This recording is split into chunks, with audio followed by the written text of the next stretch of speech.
and we appreciate you watching our show. We'll do this again Monday morning. We're here for the holiday. It's a football Monday. They have by far the highest ceiling out of any team in the league. Elite talent, NBA shot making, versatility, and the best coach in the league in John Shire. They can beat you in multiple ways. Half court, full court, running gun, walk it up. And they out-execute you, maybe except for that game versus Texas Tech. College basketball today, only on SportsGrid.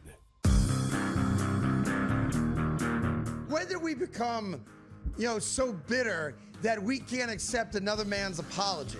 We make mistakes all the time. And as a grown man, you have to say, I'm sorry every once in a while. And it's okay to say that. And the apology, I think, should be accepted. And in this case, I'm accepting it. The Craig Carton Show, only on SportsGrid.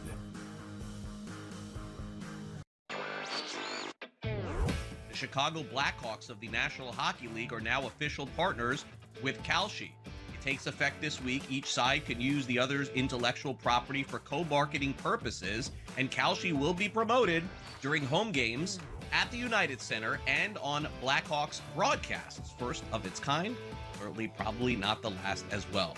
Newswire, only on SportsGrid. Arvel Reese at 8%. I got to tell you right now, I have no idea who that is or if they're playing a Joe Bowman show. Yeah, that's going to be interesting Who is that? here, but I have no idea. You even know? But no idea. But don't you have to pick the Heisman winner, Don? Isn't that like the rule of thumb if you're going to take a quarterback? Is he not the best quarterback? The Early Line, only on...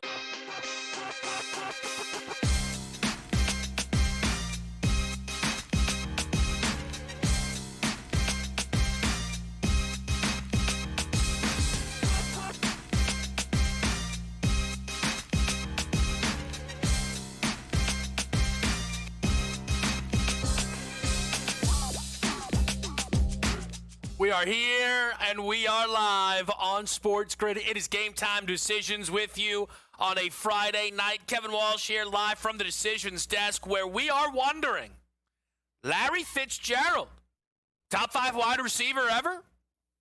People are wondering. Julio Jones? Megatron? People are wondering. You know we always do a Friday 5. Don't be scared. If you're at home, put some pen to paper.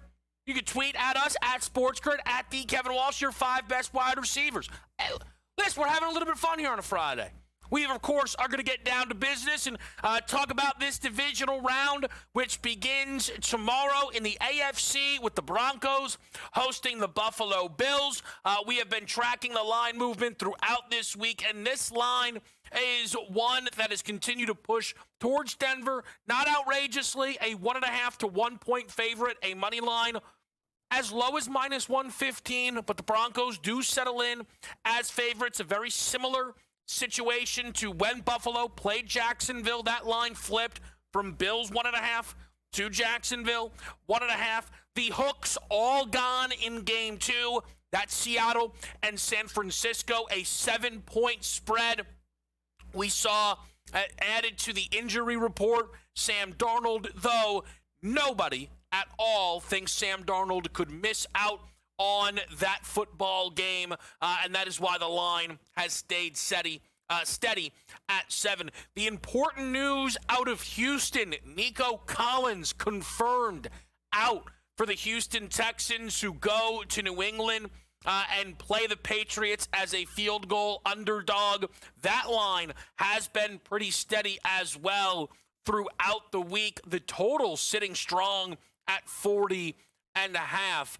I will say, and we can get into this a little bit more, there is a part of me that has wondered, is it written in the stars that a team who was known to have the easiest path all regular season in New England, are they destined to play exclusively wild card teams in this postseason? Of course, they did in round 1. They are here again in round 2. They could play Buffalo in round 3. the Rams are going to end up becoming favorites to, come out of the NFC.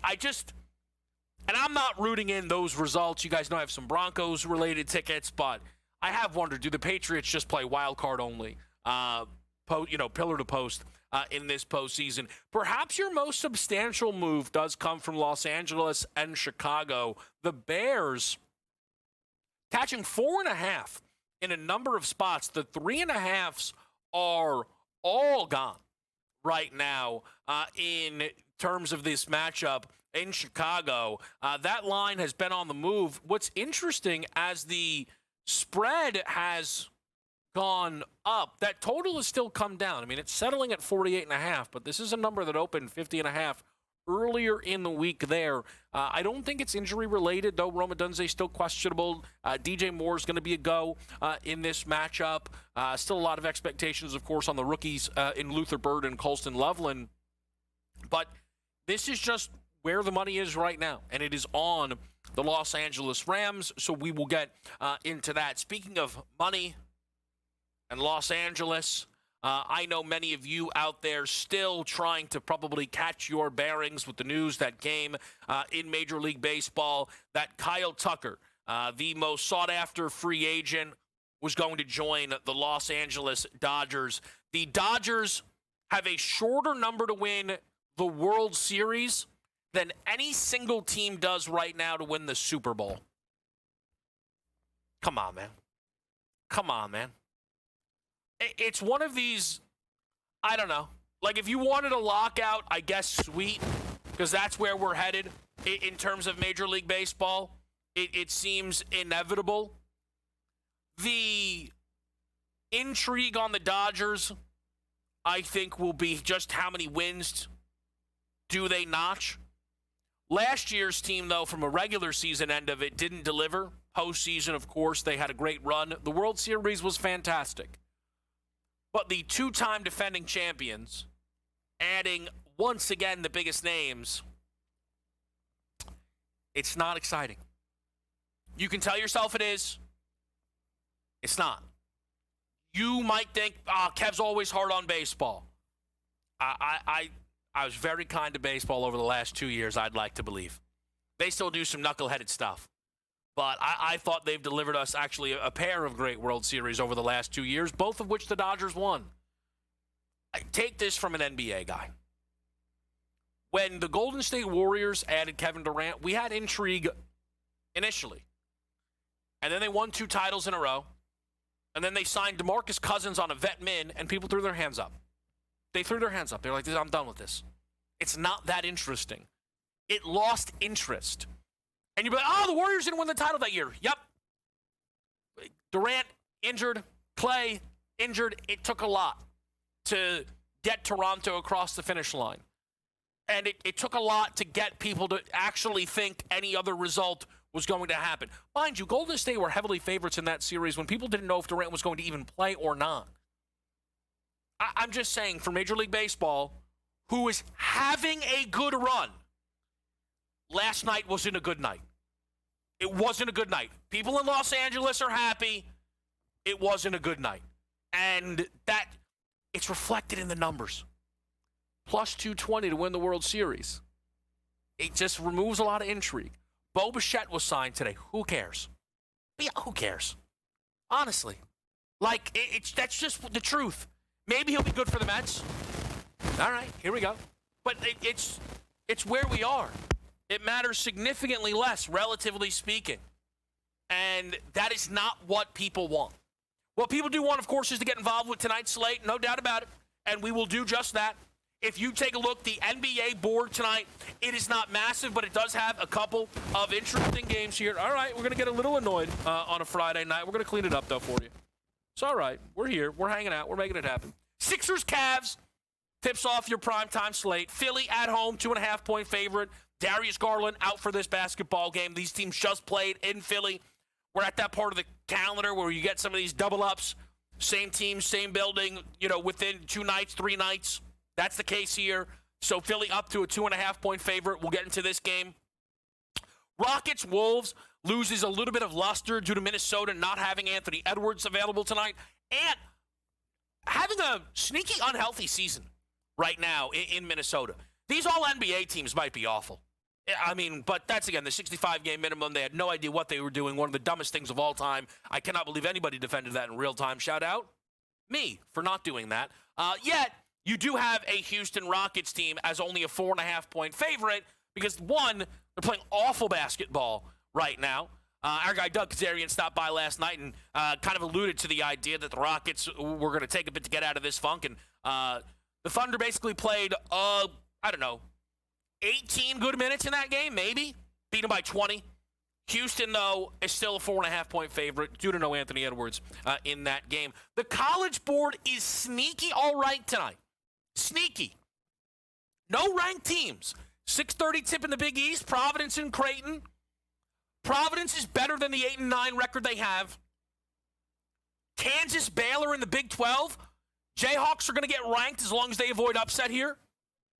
I think so after beating Iowa State. That was a huge win. Plus, rightfully, there's a desire to rank, I think, Darren Peterson and the Jayhawks, and there should be. And you even got a little DePaul Marquette, if you want to. Although, DePaul, you know what? This DePaul team, probably not throwing games. Right? Marquette 6-12? I shouldn't joke. I shouldn't joke. But just saying, DePaul, Marquette, it's an interesting one. We'll break that game down for you, undoubtedly. But when we get back here, we will lock in to your NBA slate tonight. A couple of key spots, including something in the Nets-Bulls game. That's next.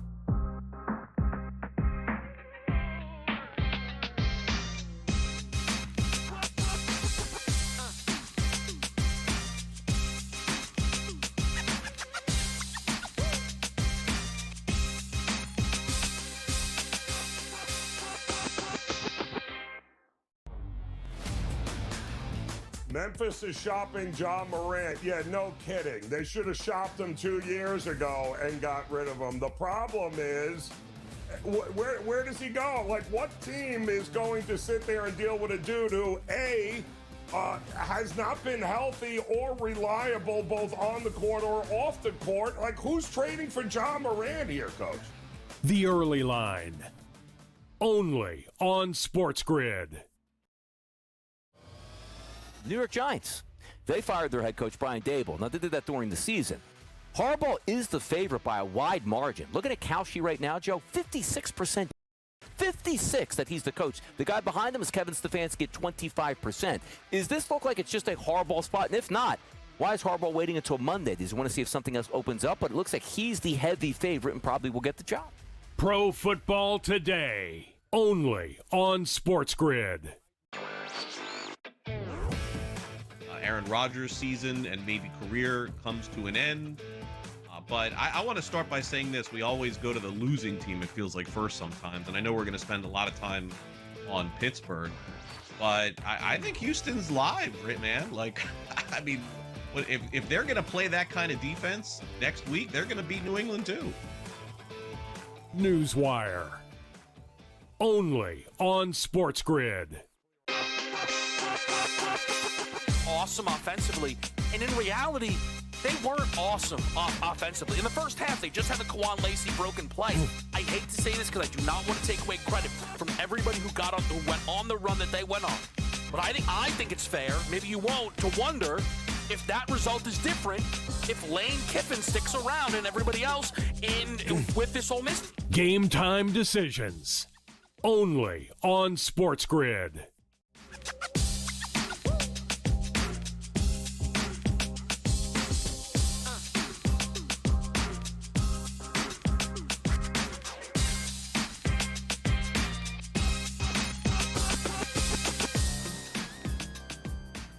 All right, let's make it happen, people. Game time decisions back here in the mix on a Friday night. I think most of the it'll probably be split if you're involved in a Friday, right? Little NBA, little college, little ice. We're going to start in the NBA, Sixers-Cavs. This was actually a pretty fun game to break down because you run into some of these odd spot games in the middle of this NBA season. So this is a 2.5 3-point number. Total checks in at 232.5 to 233.5, depends where you're looking. And These teams just played. They just played, and they just played in Philly, where the Cavs absolutely smashed them, 137-107. What's very interesting is how the lines have shifted spot to spot. So Darius Garland plays not all the game, but about half of the game, give or take, right? And Cleveland wins 137 or 133-107. Pre-games, it was about pick. It shaded Cleveland. Total was 236.5. So you move the number to Sixers minus 2.5. You've basically taken all of the points, right, from the spread of the first meeting, right, and that you've moved to Philly. You've removed them from the Cavs team total. That's probably a mistake. Darius Garland simply has not had that good of a season. I'm not saying he's bad. I don't know if I'd argue they're better without him, but I'm not going to say that this team can't go out there and score 115, 120 without Garland when they just scored 133 on this same exact basketball team, especially when the driving force was Donovan Mitchell having a 35, 7, and 9 basketball game, right? Really efficient work from both Mobley and Allen as well. It is a Philly spot, though. The Sixers actually just played an identical spot in Toronto. They lost the first game in tough fashion. They came right back and pretty much blew out Toronto. So having lost here at home against Cleveland and playing them again, it is a Philly spot. But the line is adjusted for that. So where I think the gap is on the total.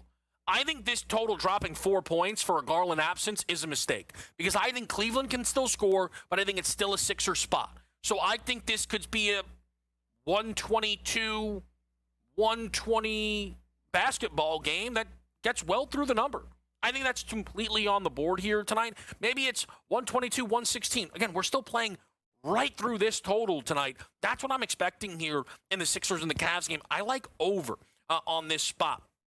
I mentioned there being some temptation between the Nets and the Bulls game. It's on Kobe White. Josh Giddey is still out for the Chicago Bulls, despite not having who has been their best player this year. The Bulls are just maintaining their play-in status. They got a home victory against Utah, and they have this light number now against the Brooklyn Nets team, who is doing what they always do, losing basketball games at a high level. What you have, though, in the absence of Giddey is an expectation that Kobe White is going to have a much bigger workload. White, though, was injured around a similar time to Giddey. He missed a stretch of basketball, but in the 3 games he's played this month, we've seen the minutes uptick. We've seen a push and pull, if you will, on his scoring efforts. Scored 5 on 7 shots, then 22 on 15 attempts, and then 6 on 7 shots. So I think this is a spot where Kobe White is far more likely to score the basketball. But we have seen some good assisting efforts, especially last game where he dropped off 7 dimes. And at 22.5 points plus assists, Kobe White can clear that on points alone. But due to Giddey not being there, I see no reason to not add into the equation the assists and play Kobe White through those numbers. Now, the prime prop spot, one that I assume NBA bettors are looking at lining up as a key parlay piece, whatever it might be, is James Harden. So Kawhi Leonard is out tonight. Kawhi is, since he's come back, played a lot of basketball.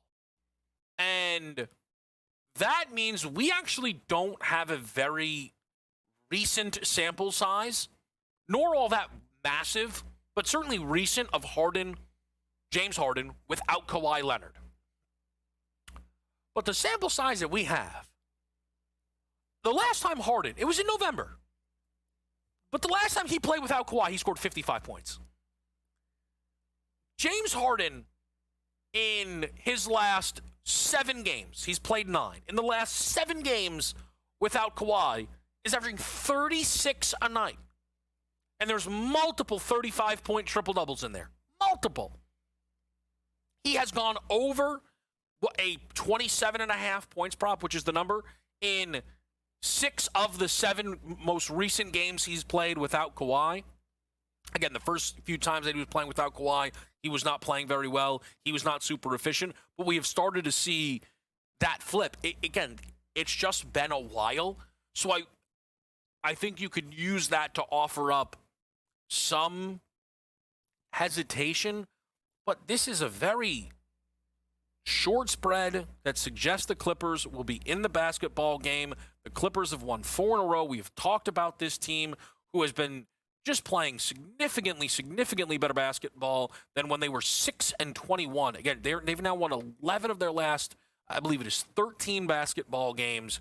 The Harden numbers jump right off of the card there.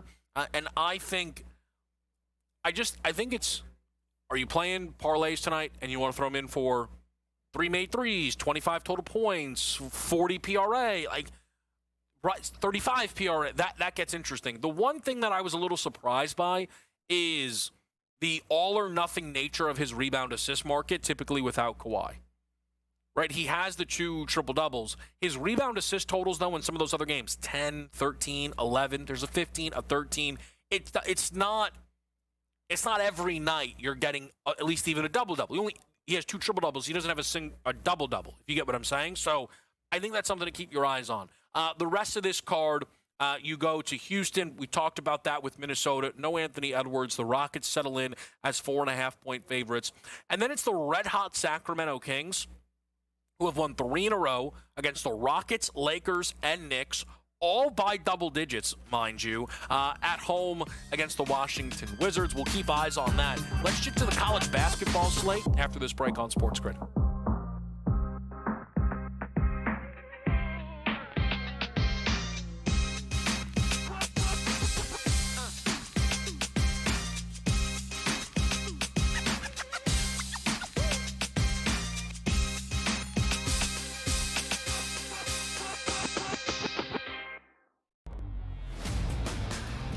Memphis is shopping John Morant. Yeah, no kidding. They should have shopped him 2 years ago and got rid of him. The problem is, where does he go? Like, what team is going to sit there and deal with a dude who, A, has not been healthy or reliable both on the court or off the court? Like, who's trading for John Morant here, Coach?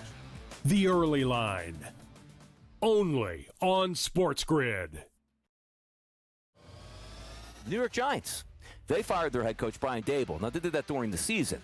Harbaugh is the favorite by a wide margin. Looking at Kalshi right now, Joe, 56% chance. 56 that he's the coach. The guy behind him is Kevin Stefanski at 25%. Is this look like it's just a Harbaugh spot? And if not, why is Harbaugh waiting until Monday? Does he want to see if something else opens up? But it looks like he's the heavy favorite and probably will get the job. Pro Football Today. Only on SportsGrid. Aaron Rodgers' season and maybe career comes to an end. But I want to start by saying this. We always go to the losing team, it feels like, first sometimes. And I know we're going to spend a lot of time on Pittsburgh. But I think Houston's live, right, man? Like, I mean, if they're going to play that kind of defense next week, they're going to beat New England too. Newswire.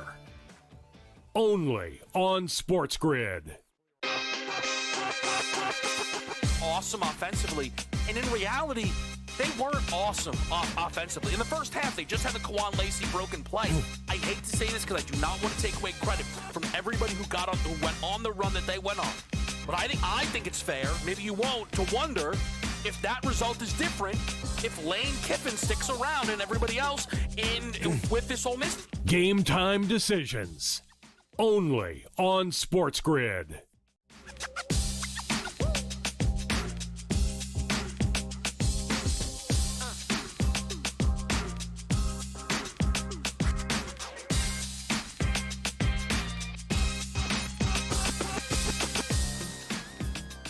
All right, guys, back right here on a Friday night. Kevin Walsh with you. We're going to get best bets from the team put on the board, and maybe let's start there. Little development from the best bet side. I love this, okay? Here's a little peek behind the curtain. I love the team here. Casino Chris drives me a little nuts, all right? Sometimes when he has a best bet, and it's, I know it's not 14 legs long, but it feels like it is, right? I just want him to step up, take a swing at a straight bat, and knock it out of the park. And all of a sudden, that's what he's doing. Hockey Chris hits the Canadiens game the other day, money line, right? Smash spot. Yesterday, he's betting Sabres Canadiens, 8 goals, easy winner. His words, not mine, but not wrong. So on a Friday, he's going back to the ice. Now, is this the game of the year? I don't know, but I know he's on it. Sharks, Red Wings, over. And some people said, Kev, you're a bad guy. The other night you were rooting against that Lightning bet he gave. I was, and I was right to. It was a parlay. Now he's got a straight total. We rooted in. Sharks, Red Wings, over the 6.5. Yarnelli, no surprises, folks. No surprises. Over the 26.5 points for Alex Sarr. You want to go behind the curtain again? Should we? He's so hot on the facts the bonus is out. Guy's been injured for months. Guy has been injured for months. He thinks books might think Sabonis is in. Doesn't matter. Play the Sarr 26.5 pounds. All right? You pair it with that Sharks Red Wings 6.5. AJ's on the college card. You knew he would be. You knew he was going to clip that Hornets team against the Lakers last night. Route spot. Luka with a near 40 piece. Doesn't matter. LeBron can't. I'm just saying, LeBron's carrying them right now. Kind of looks like their best player. Interesting how that works. It's interesting. Marquette, Mooney line. I like the look. I don't want to step on toes, though. Marquette jumps off. I wish they were home. I'd be willing to lay a bigger number. It would be a good spot for them to get what would be their second win in Big East play. This number is flipped towards DePaul. So it started Marquette. It's flipped towards DePaul. We know the value of home court. We know the value of home court, but that's the Marquette number against DePaul. The Big East play starts with Providence and Creighton. So here's the tricky end of it, okay? You look at these games, you look at their metrics, you think, all right, we're going to get points here tonight for sure. $1.62.5, you're paying a premium. You say, all right, I think Creighton's definitely going to score. I think this environment tells me Creighton's going to get up and down. Booked as road favorites. As I said, Providence is much, much better than their record suggests. So I am not running to the window to fade them at home. Remember, this is a team we cashed a ticket on catching, I don't know, maybe 9.5, 10 against UConn at home, right? In their building, they're a team you'd rather play on. I think that St. John's upset proved to be less fluky than people would think. Again, the metrics are probably not going to, shine like the sun, but this is an all right group, and I'm not desperate to fade them. The game I am getting involved in, though, is Kansas-Baylor. If I get smashed, fine, it happens. As our next guest says, won't be my first loss, certainly won't be my last. I think this Kansas-Baylor total looks about 10 points too high. Kansas and Darren Peterson are a very, very fun team to watch and a fun team to bet on. But why this team has been able to keep themselves above water, why they were able to rock Iowa State, is defensively, they really had to dig in during the absence of Peterson and find themselves. They scored 84 in that game, despite shooting 50% from three on 24 attempts in college. That's a ton.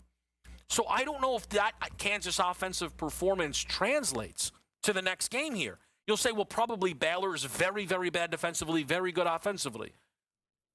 Look, Baylor grades out very well. I don't care about scoring 94 against Oklahoma State. I care about a team who couldn't get off the mat against Houston, could not get off the mat against Iowa State or TCU. The better teams have handled business this year against Baylor. I'm just not running to lay that huge number with Kansas because that's a very emotional win that they got against Iowa State. That turns their season around against Kansas, right? They now look like an absolute certainty to make the tournament. For example, I'll take under 157.5 Kansas-Baylor. This game plays in the 140s, if not 130s. We'll stick a little college. We'll talk a little pro with the man himself, Joe Lisi. Who knows? Maybe he's got an NBA pick as well. He's next right here on Game Time Decisions.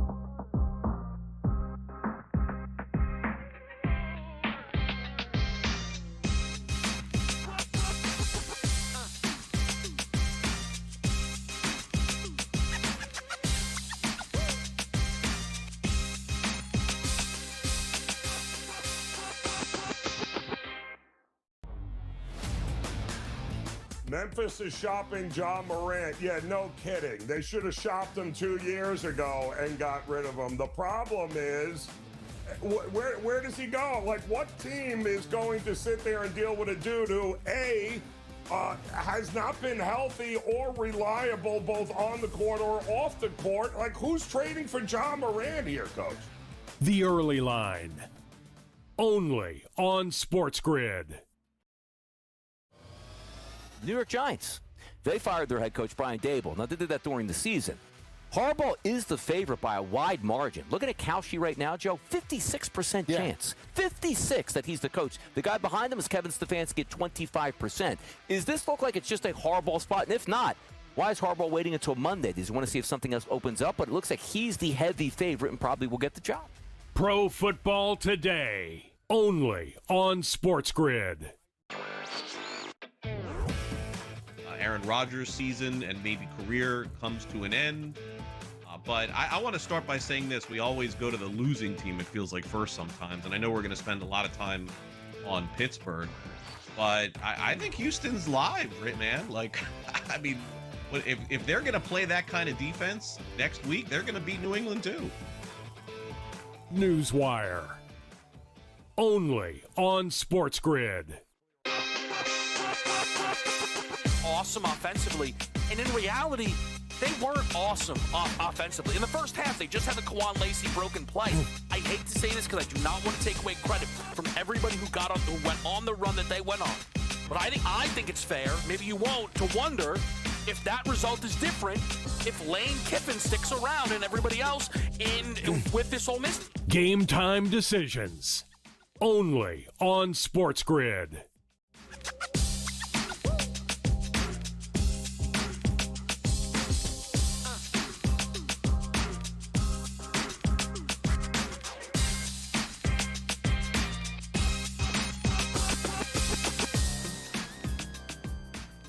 Game time decisions. We're live on a Friday night. You know what time it is. Man of the hour, Joe Lisi. Of course, you can catch him here on SportsGrid.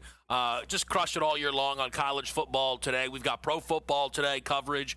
We've got some good things coming as we get closer and closer to the Super Bowl, of course, which Joe will be a part of. Joe, I actually want to stick in the college game for a little bit here. I think the buzz is going to start to increase with that national championship game on Monday. And there has been a lot of quarterback news flying around. I know some of this stuff makes your eyes roll. I understand why. But I think John Mateer going back to Oklahoma feels like one of the more significant pieces of news, because this is a guy who, before his injury, was seen as the Heisman Trophy favorite. And I'm not sure he was ever right when he came back from injury. I mean, it was better to have him out there than not. John Mateer right now, if you look at the odds, not top 5 in Heisman. Again, I'm a little surprised by that. Do you think Mateer going back to OU is as big of a deal as I feel like right now? Well, I think it's a benefit for them, and I agree with you. Once he had the thumb injury, it was never the same. You could look at the numbers just throughout the regular season, Kev. He averaged close to 300 yards per game. I think he threw for 297 in the first basically 6 games of the regular season. Heading into that playoff loss to Alabama, he was only averaging around 194 yards per game, so a significant decrease, but he's one of the more experienced quarterbacks now in the SEC. I think he's acclimated in the system. He does have his offensive coordinator coming back. He's worked with him the last 2 seasons. And again, everybody wants to bash Brett Venables because of losing that game, being up 17-0. But let's not forget, this is a team that had a win total at the start of the year at 6.5. Was a 10-win football team, basically played playoff caliber football the last month and a half of the regular season, went into environments like Alabama and Tennessee and came out with road wins. I mean, I think he actually coached a lot better than people think, and I think they're going to be there. As long as that defense is there next year, and that remains to be seen, we have to see who transfers, who doesn't. I think they're going to be just fine. They get the benefit of Parker Livingstone, Arch Manning's roommate, to now transfer in for that offense as well. That's a veteran wide receiver to go with Xavier Robinson and the rushing attack. Arch Manning with the second best odds to win the Heisman Trophy after last year he opened as the favorite. The favorite right now, Joe, have you seen this? I haven't looked. I've seen. Go ahead, throw it on me. Is it Sam Levitt? No, Sam Levitt. Now he's back in the poverty range, 13-1. Yeah, Imagine your starting quarterback not being booked as the favorite, like the Notre Dame Fighting Irish C.J. Carr. What do you make of that number? A sophomore. I mean, definitely from an experience perspective, he's going to be there, right? They're going to lose, obviously, Jeremiah Love and maybe a couple of running backs to the NFL draft, but he really solidified himself. And it started week one, number one against Miami. Yeah. I mean, they lost that matchup, but still threw for over 200 yards, got better week to week to week. I mean, here's the thing. Here's the thing. Come on. I'm just saying. Let the truth is he out. going to be like the Sean Kaiser? Is he going to be like? You go to Kaiser. Is he going to? Goes to Kaiser. Is he going to be like some of the Matt Lavecchio back in the day? And I used to work with Matt Lavecchio back in the finance days. Matt's a great kid. Played at Bergen Catholic, but I mean, show me the last time Notre Dame Fighting Irish, was in the Heisman. Brady Quinn 2.0. Who do you want? Jeremy Love was a Heisman finalist. He's not a quarterback. He's not a quarterback. He said no last time Notre Dame. So which one is it? Well, now all of a sudden they got a high level quarterback like this. Maybe some respect. Maybe they can actually win Joe, games. Do you think there's any supposed to. buyer's remorse now when people realize they left Notre Dame out of the playoff, which is how star-studded that team really was? I mean, really. Oh, come on. I mean, really. Come on. I mean, you look back at it. What a They crime. lost their head-to-head They to smashed Miami. Oregon. Oh, No? stop. They smashed Oregon. Dante Look, Moore's you wanna going say- back. What a you wanna mistake that say- is. You like that please. decision? It depends on how you look at it. I mean, he's a human turnover machine, basically, in the last two games of the playoff. I mean, so you tell me. I mean, Dante Moore, to me, was never looked at as an elite quarterback. He struggled, Right. I told you, with Chip Kelly his freshman year in UCLA, got much better under Dan Lanning and that offensive staff, but still struggles with reads and progressions, struggles in terms of forcing footballs at times into double coverage. And until that changes, Oregon's going to be a good team. They're not going to be an elite football team. And we still have to see, and I'll give you credit, where that defense with Dan Lanning gets abused every single time in a big matchup. Until that changes, Oregon's just a paper tiger as far as I'm concerned. I heard they're hanging a banner at MetLife for the Jets. Dante Moore didn't declare. You see this? The Jets fans are all excited that Dante Moore didn't declare. I think it's pathetic. I'll be honest with you. That's how little they trust their own organization. That's true, but I will say this. Them not pulling the trigger potentially on a one and done with Aaron Glenn, knowing how many good head coaches are in the transfer portal in the NFL, are they kicking themselves right now? That is the biggest thing. I'm all for former players stepping up and potentially going back to their organizations like Aaron Glenn. But again, when you get out coached time and time again, it's one thing to get beaten up. It's another thing to get completely blown out in games and not be disciplined. And at the end of the day, the defense regressed. He's a defensive wizard and can't coach up his side of the football. What are we doing here? I don't understand. But again, these owners love to regurgitate former NFL coaches. Why Arthur Smith is getting a look, you tell me. He couldn't coach the Ferrari in Atlanta. You're going to hire him in Tennessee in another place? I mean, the guy proved what? That he can't step up in a big spot. But because he's a good old boy, we'll have him walking on an NFL sideline. It's ridiculous how these owners think. Can I ask you a quick question? Can I just ask me a question? What are you wearing? I just came out of the gym. I got the Under Armour. I got the Under Armour. You got a game after this? You playing in a men's league? I got the warm-up going on. Trust me, if it was up to me, I'd be wearing a T-shirt. You're lucky I'm wearing a button shirt right now. It's off hours. It's off hours. I got the Under. I couldn't tell if you were running wind sprints or you had a date. I couldn't figure this thing out. I look like I'm getting my button tonight. You look great. You look absolutely great. All right, so Lise, people want to know, and you can say, hey, we'll do it next segment because we're lucky enough we got you for a couple tonight. Because we'll talk some NFL, but anything on this NBA, hockey, college basketball, I don't know. What do you like tonight? Pelicans, Pacers? Is that a Lisi game? No, I'll give you a game. You ready? You're going to laugh. Go ahead. Here we go. Uh-oh. How about the T-Wolves plus the 4.5 against the Rockets? T-Wolves plus 4.5 against the Rockets. Yeah, and how about this? You ready? Okay. Uh-huh. Everybody's shaving points in the NBA and the college, but it's all right. I think this Nas Reed is good for 15 plus tonight. Maybe he's on the right side. Maybe just maybe he took himself for 20 plus. Nas Reed, no glass points tonight for the T-Wolves. Well, let me ask you this, Joe, right? You would think sometimes maybe they would just be like, hey, listen, we need you to go out there and get over the number.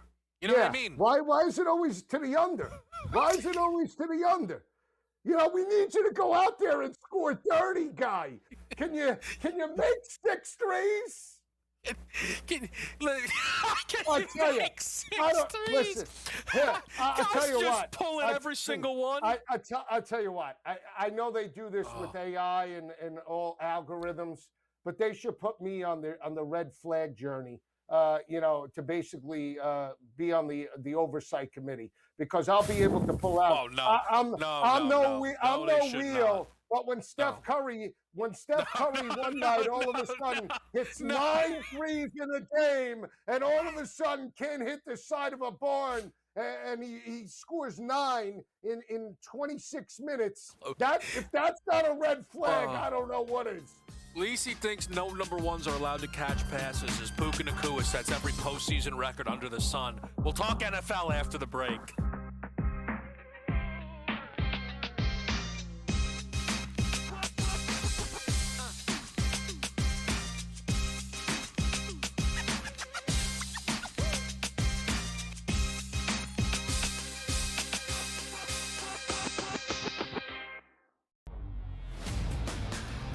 Memphis is shopping John Morant. Yeah, no kidding. They should have shopped him 2 years ago and got rid of him. The problem is, where does he go? Like, what team is going to sit there and deal with a dude who, A, has not been healthy or reliable both on the court or off the court? Like, who's trading for John Morant here, Coach? The Early Line. Only on SportsGrid. New York Giants. They fired their head coach, Brian Dable. Now, they did that during the season. Harbaugh is the favorite by a wide margin. Looking at Kalshi right now, Joe, 56% chance. 56 that he's the coach. The guy behind him is Kevin Stefanski at 25%. Is this look like it's just a Harbaugh spot? And if not, why is Harbaugh waiting until Monday? Does he want to see if something else opens up? But it looks like he's the heavy favorite and probably will get the job. Pro Football Today. Only on SportsGrid. Aaron Rodgers' season and maybe career comes to an end. But I want to start by saying this. We always go to the losing team, it feels like, first sometimes. And I know we're going to spend a lot of time on Pittsburgh. But I think Houston's live, right, man? Like, I mean, if they're going to play that kind of defense next week, they're going to beat New England too. Newswire. Only on SportsGrid. Awesome offensively, and in reality, they weren't awesome offensively. In the first half, they just had the Kwan Lacey broken play. I hate to say this because I do not want to take away credit from everybody who went on the run that they went on. But I think it's fair, maybe you won't, to wonder if that result is different if Lane Kiffin sticks around and everybody else with this Ole Miss. Game time decisions. Only on SportsGrid.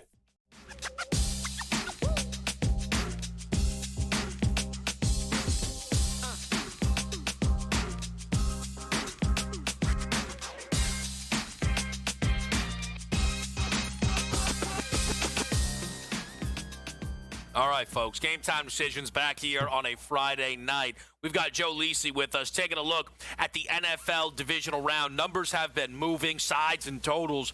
Joe, I want to ask you, Buffalo-Denver. Bills started as favorites in this football game, just like they did against Jacksonville, and are now sitting as slight underdogs, just like we saw against Jacksonville. What have you made of the line movement here with the 1 versus the 6 in the AFC? Well, I mean, I think it's justified in the sense of it's Josh Allen versus Bo Nix. and the playoff experience, the way Josh willed that team to victory last week against Jacksonville, potentially could carry through in this matchup. But again, I think when you look at it, a couple of factors for me still sway for Denver. And I understand they got smashed last year in Buffalo, Bo Nix's first game, but I still believe in the defense. I know they're a better pass defense potentially than they are in run support. But with a week off in preparation, the coaching aspect, I still don't believe in Sean McDermott in a big spot. Give the edge to Sean Payton. And I still give the edge offensively to Denver. And Bo Nix at times has been inconsistent, but I still like the wide receiver core. I still like the rushing attack of R.J. Harvey. And again, if they can't get James Cook cooking in this matchup on the ground, and they only average 2 rushing yards per game, that's long third down situations, I'm going to go with the home team. I love Josh Allen. I think he's all world, all pro. But the back-to-back road games and the fact that it is a team that has one of the best secondaries in the NFL, I think they make a statement. I think they win it by 7 or more, Kev. I'm really excited to watch that one play out. You know, the Josh Allen versus the world nature of that game, a lot of people are focused on. The biggest move I think we've seen so far, Joe, from a spread perspective, is the Los Angeles Rams. All the 3.5s are gone, up to 4.5 now in spots on the road against Chicago. Are you surprised? And that's not really injury related, right? Like some of the Denver Buffalo stuff, you could just chalk up to the Bills' injury report. Are you surprised at the money the Rams are clearly taking? No. Again, because they got by Carolina and they laid the same exact number that they did in the regular season, they got their scare, and now I think people are like, okay, that's it. They got through round number 1, and now they'll be able to expose Chicago's defense that's been abysmal. And again, when you think about cold weather environments, Stafford played there, playing for Detroit. You have Blake Corum and Kyron Williams, running backs that played at Michigan and Notre Dame respectively. Puka played at BYU. The elements aren't going to phase, I think, the LA offense, especially when they played in the snow last year against the Eagles. I get that. But for me, I still go to 2 factors. I believe that this Chicago offense, even though they've been playing from behind, has a momentum factor. They have a confidence level. They're playing at home. And I think Caleb Williams, call him street ball, that's my guy. When he improvises, he could do great things. I do not believe in the LA Rams defense over the last month and a half of this season. I think they've been exposed. People are expecting them to just walk into Chicago and come out with a double-digit win.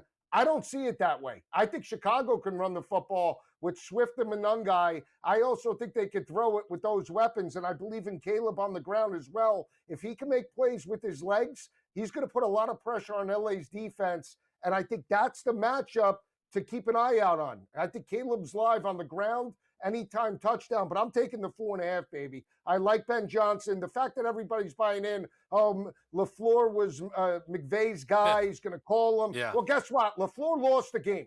Okay, so let him go with that same game plan. Give me the hot team. Give me Chicago outright. You know, the one thing, Joe, that I was looking through some of the Sean McVay postseason history, he has not won multiple road games in a single postseason yet, though it's limited opportunities. And I think you could use that as a case against him.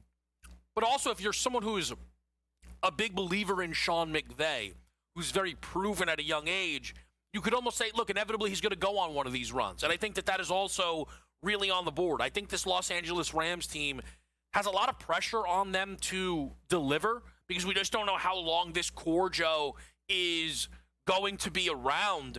And I think what's really fascinating for the Rams, if they can get through this matchup here, I think it's very likely they become Super Bowl favorites. I actually think they will close as favorites in Seattle if they were to meet them in an NFC Championship game. And we know they would be favorites, probably big ones, if they play the San Francisco 49ers. And, Joe, I don't know if there's any team in the AFC that would be booked above the Rams in the Super Bowl. I tend to believe there would not be.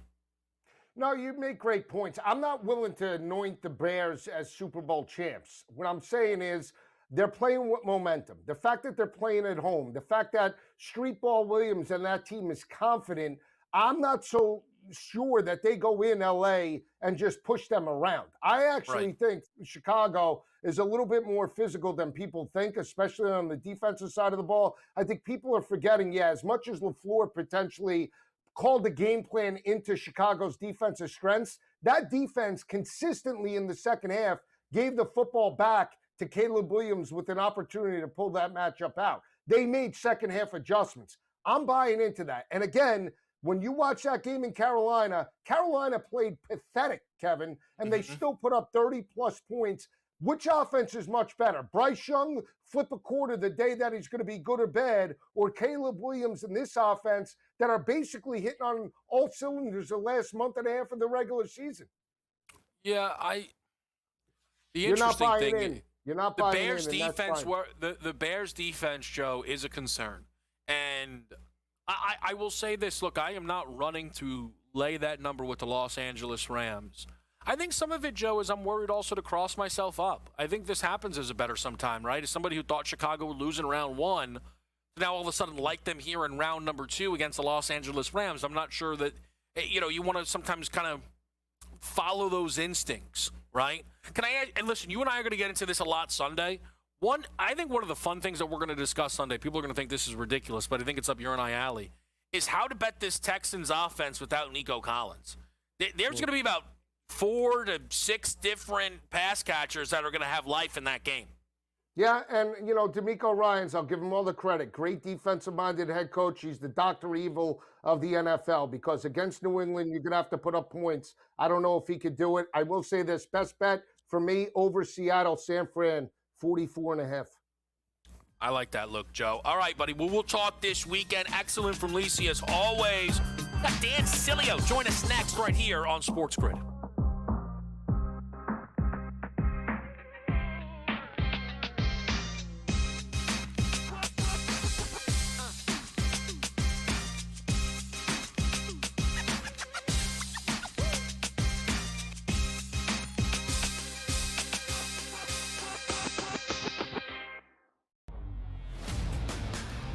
Memphis is shopping John Morant. Yeah, no kidding. They should have shopped him 2 years ago and got rid of him. The problem is, where does he go? Like, what team is going to sit there and deal with a dude who, A, has not been healthy or reliable both on the court or off the court? Like, who's trading for John Morant here, Coach? The Early Line. Only on Sports Grid. New York Giants. They fired their head coach, Brian Dable. Now, they did that during the season. Harbaugh is the favorite by a wide margin. Looking at Kalshi right now, Joe, 56% chance. 56 that he's the coach. The guy behind him is Kevin Stefanski at 25%. Is this look like it's just a Harbaugh spot? And if not, why is Harbaugh waiting until Monday? Does he want to see if something else opens up? But it looks like he's the heavy favorite and probably will get the job. Pro Football Today. Only on Sports Grid. Aaron Rodgers' season and maybe career comes to an end. But I want to start by saying this. We always go to the losing team, it feels like, first sometimes. And I know we're going to spend a lot of time on Pittsburgh. But I think Houston's live, right, man? Like, I mean, if they're going to play that kind of defense next week, they're going to beat New England too. Newswire. Only on Sports Grid. Awesome offensively, and in reality, they weren't awesome offensively. In the first half, they just had the Kawan Lacey broken play. I hate to say this because I do not want to take away credit from everybody who went on the run that they went on. But I think it's fair, maybe you won't, to wonder if that result is different if Lane Kiffin sticks around and everybody else with this Ole Miss. Game time decisions. Only on Sports Grid.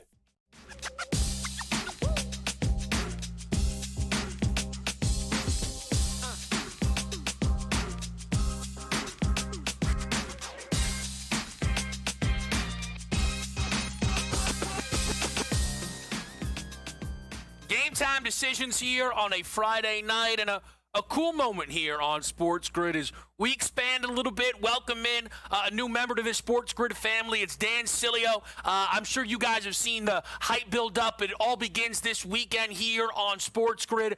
Dan, it is great to get you here on Game Time Decisions, and I just want you to kind of give everybody an idea, the when, the where, the who, the what, and what they can look forward to.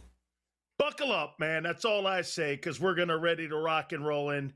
I would say this to you too, man. You know, it's really a great opportunity to be here with Sports Grid and get a chance to like kind of go along the lines here of just hitting on what's going on right now.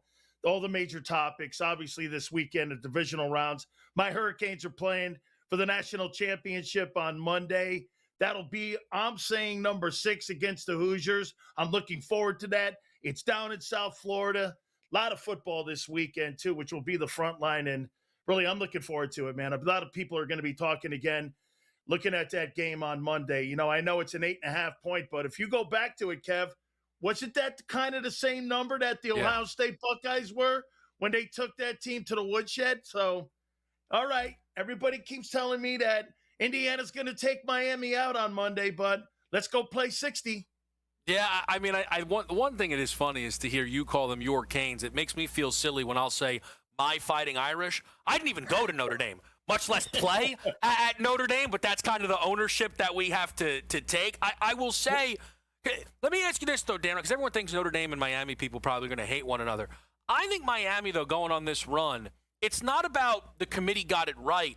I just think it shows how bad this is all set up, that the committee nearly left out a team of Miami's caliber. I think both of these teams should have been in. And I think this run for Miami makes it even more likely that we're going to see major changes made to the college football playoff situation. Kevin, I don't think that Notre Dame should have not been in. I think JMU and Tulane should not have been in. And I think that those teams were not supposed to be in the 12-team tournament because, again, if you're going to have different metrics for two different teams, and listen, I get it. You want to make it so that it's open to the group of 5, but we're not. Are you looking for the best 12 teams in the country, or are you looking for this thing to be a political tournament? This is a politics tournament when you put teams like that in. Texas, Notre Dame, obviously. Can you imagine what that next game would have been? Miami, Notre Dame?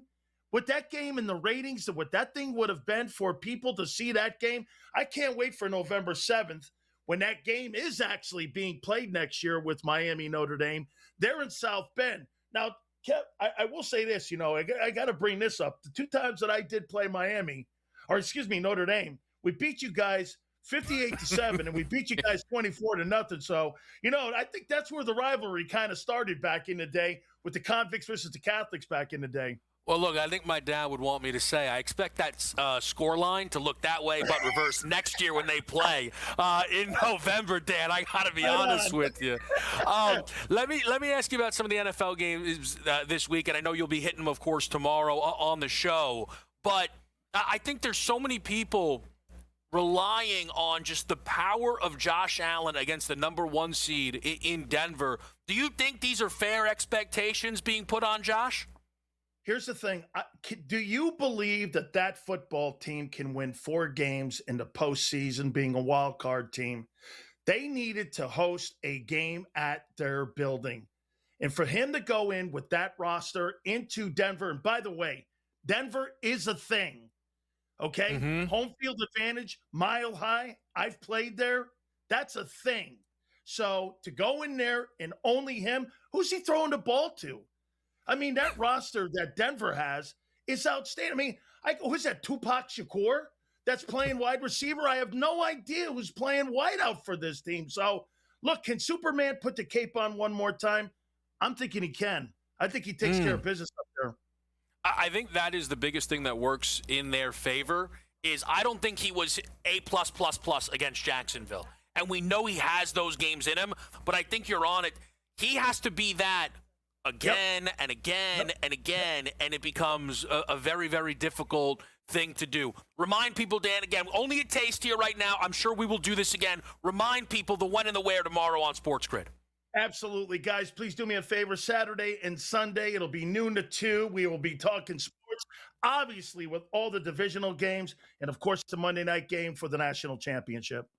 Man, again, outspoken with Dan Cilio. Weekends here on SportsGrid, 12 to 2, and I am now already waiting for us to talk next November around Notre Dame, Miami. Dan, appreciate it. Again, make sure you're watching this weekend. We got more coming here on Game Time Decisions after the break.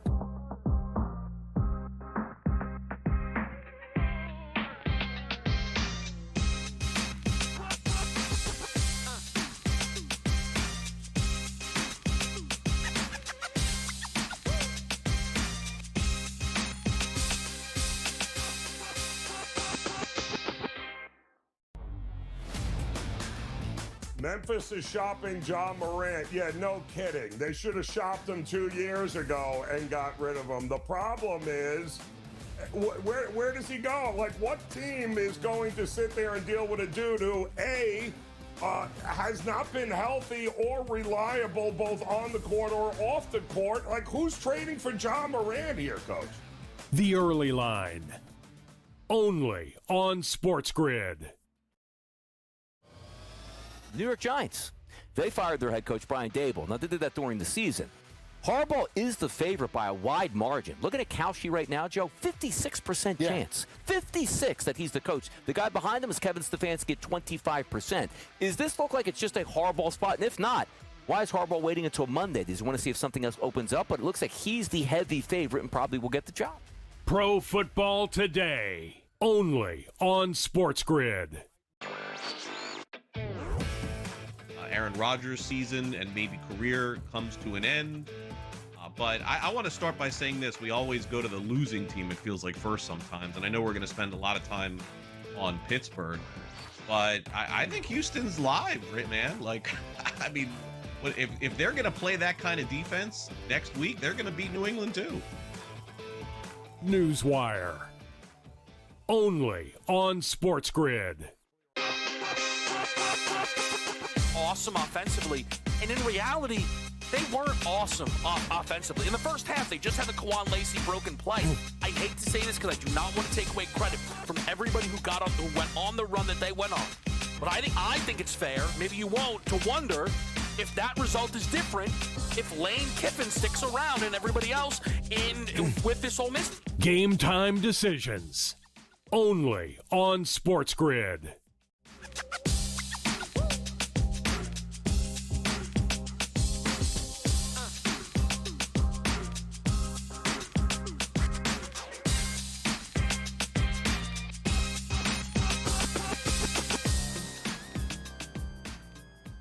All right, back with you right here on SportsGrid. It is game time decisions on a Friday night. We have got some basketball live right now. Creighton Providence, as we mentioned in the Big East. That game, woo, my oh my, live total in the 170s already. Creighton with 34 in the first 12 and a half minutes of that game. They are lighting it up right now from beyond the arc. Each team has already made 5 threes. There is some Kent State, Toledo going on as well. The NBA board is about to get underway. Sixers Cavs played over in that basketball game at 232.5, 233.5. It all works. We're on the over in that spot tonight. You do also have Pacers Pelicans. There's been some news around Ja Morant to New Orleans. It's very, very difficult to get a read on what that means. And obviously it means Ja Morant goes to New Orleans. Who is leaving? Is Fears, who they just drafted in the first round, ahead of Derek Queen, by the way, on the board? Is Zion on the board? Herbert Jones? It can't be future assets, right? They don't really have those to give.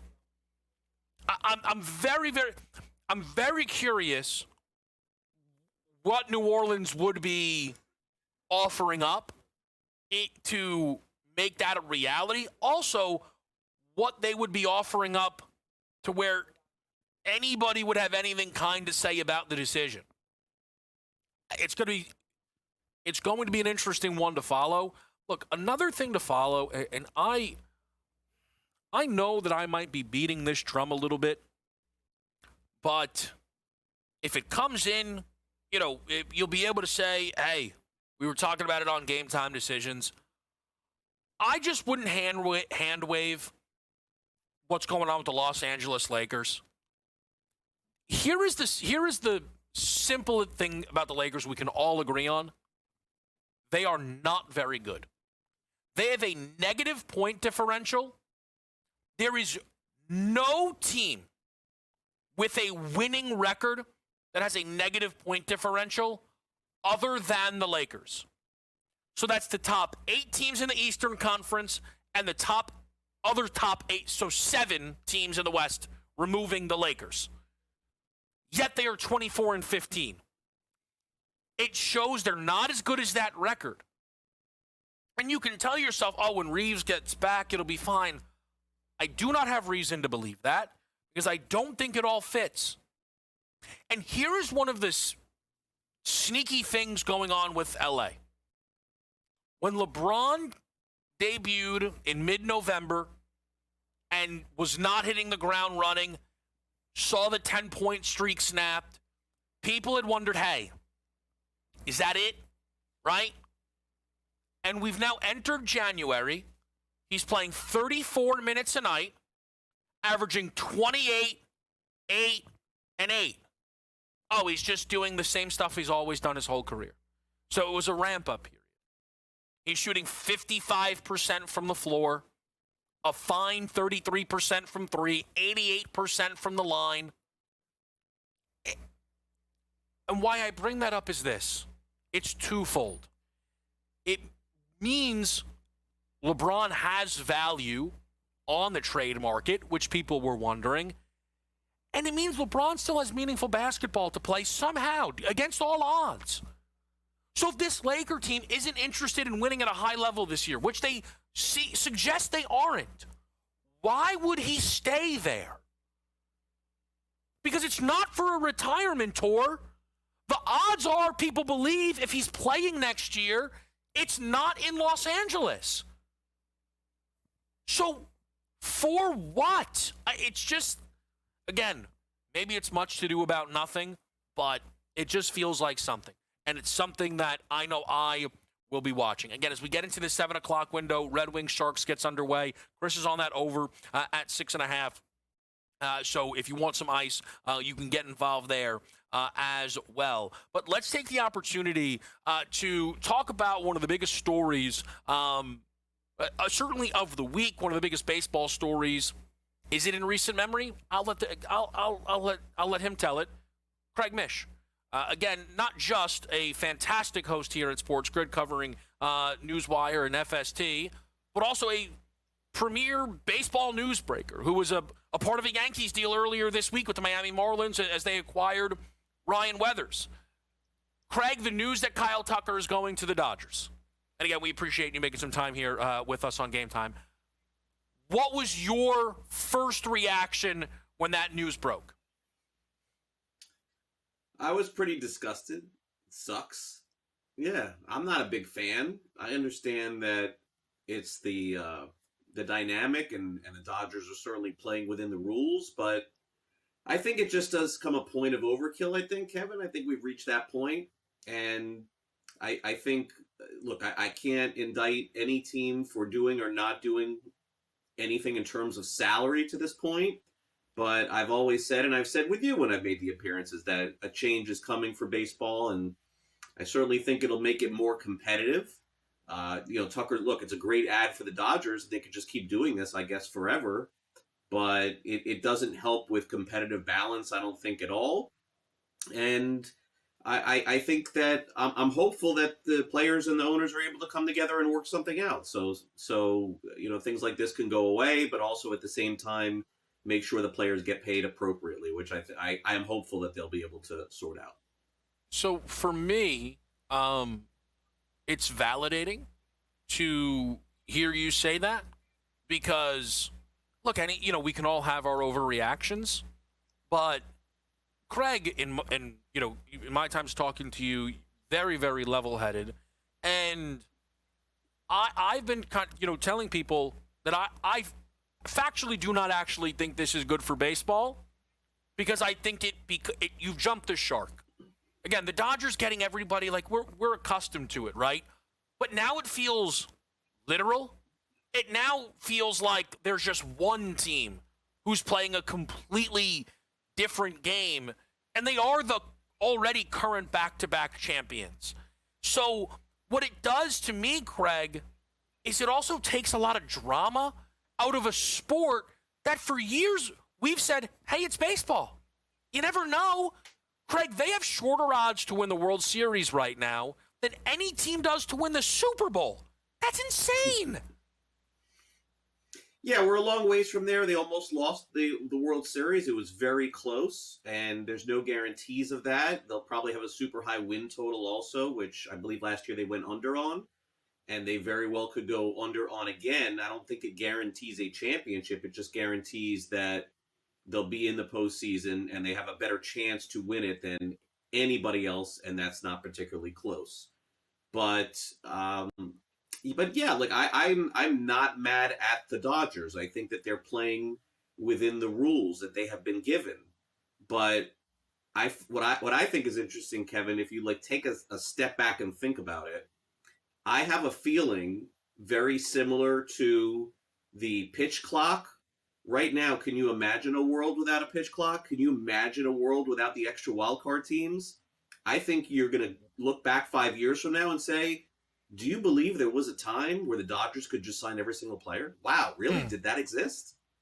And you'll think and say, wait a second. Yeah. So you're saying that they could just sign everybody.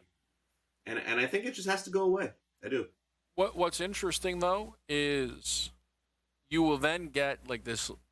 You know, sometimes you hear people say, oh, post-merger, right? They'll talk about like the NFL or whatever it might be. What will happen in 25 years will people will be like, no championships during the non-salary cap era count because you were able to sign everybody in super teams, and now it's just way harder to win. It's just one of these incredible spots we ended up in. We're going to keep Craig here. A couple more baseball questions, talk a little NFL as well. It's a quick break, and then we're right back. It's Game Time Decisions.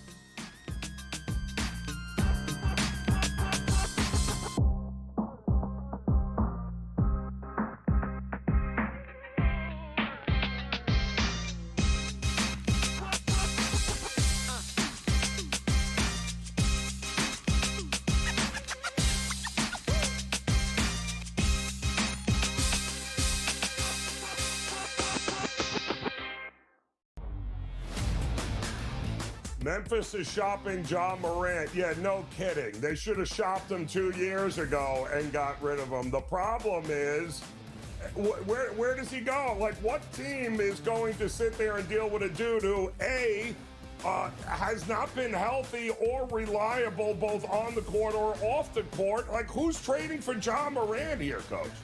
The Early Line. Only on SportsGrid. New York Giants. They fired their head coach, Brian Dable. Now, they did that during the season. Harbaugh is the favorite by a wide margin. Looking at Kalshi right now, Joe, 56% chance. 56 that he's the coach. The guy behind him is Kevin Stefanski at 25%.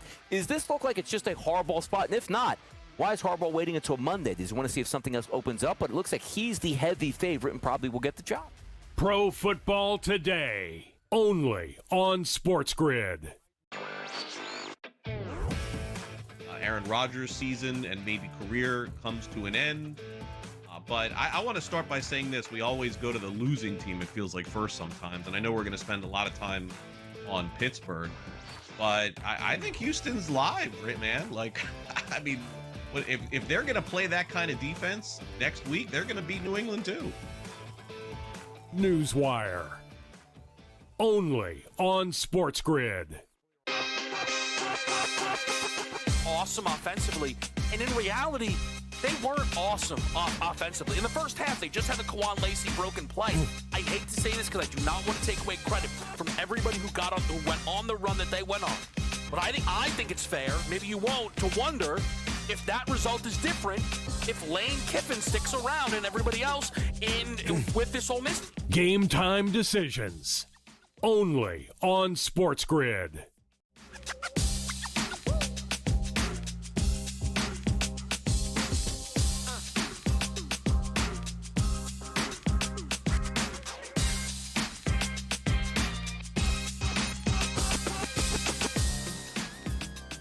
All right, guys, back right here on Game Time Decisions. We're joined by Craig Mish, and it is great to be able to talk to you, Craig, just on the heels of the Kyle Tucker fallout.